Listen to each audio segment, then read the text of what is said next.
Welcome to this week's episode of The Green Economy, which is all about sustainable fisheries. What I'm interested in, however, right now is this, because I want to catch some crab for my dinner. Oh, no you don't, Andrew. That's private property. Leave it right there. You mean we can't just No. chuck those in the ocean? No. I know. We're going to get dinner, we're going to get crab, we're going to get fish, but we have to approach this in a sustainable way. Let's go. The Oregon coast is one of the most productive fisheries in the United States.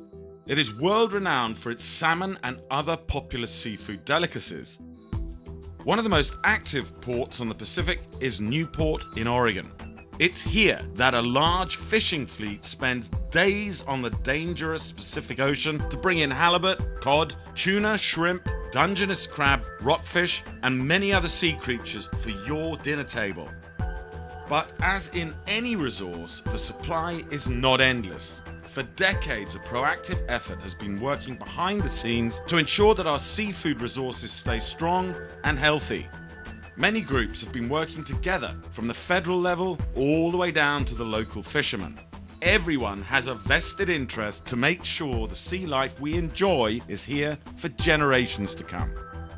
The management of wildlife several miles off the Oregon coast, where much of the seafood is found, is overseen by the Oregon Department of Fish and Wildlife. They have been very active in studying fish populations and help guide the rules and regulations for the sustainable fisheries.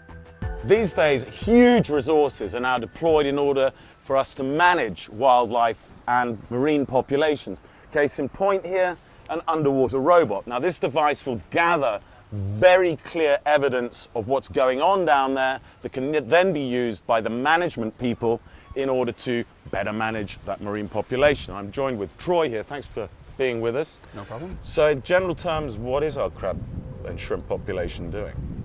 Well, we think they're doing pretty good. Our landings by the crab fleet have been increasing in the last decade over what we've seen in the previous 50 years, so that we think is a pretty good indication that the populations are doing well. Are there areas of other species that are not doing so well? Well, we do have some challenges. There are, especially with rockfish species, there's a number of overfished rockfish species. There's a few that occur in the nearshore waters that the state primarily manages. We have reduced fishing pressure on those species to where they are all rebuilding at this point, but they're not to the point where we would like them to be yet. One of the reasons that these fish are challenging to manage is because they are so long-lived. Some of the species live up to be 205 years old. Wow. And so you can imagine it's kind of like cutting an old-growth forest when you fish on fish that are that old. That is a huge ocean. So how on earth do you focus that down to be able to monitor a specific population of a specific species?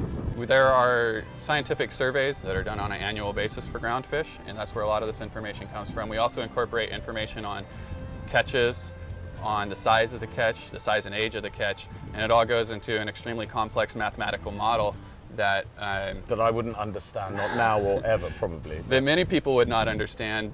Those give us an indication of whether we are fishing at a level that's going to be sustainable, and if we can be both economically and biologically sustainable into the future. We do listen to fishermen. We do ask them what is going on out in the ocean, and they do have lots of opportunity to provide that information to us.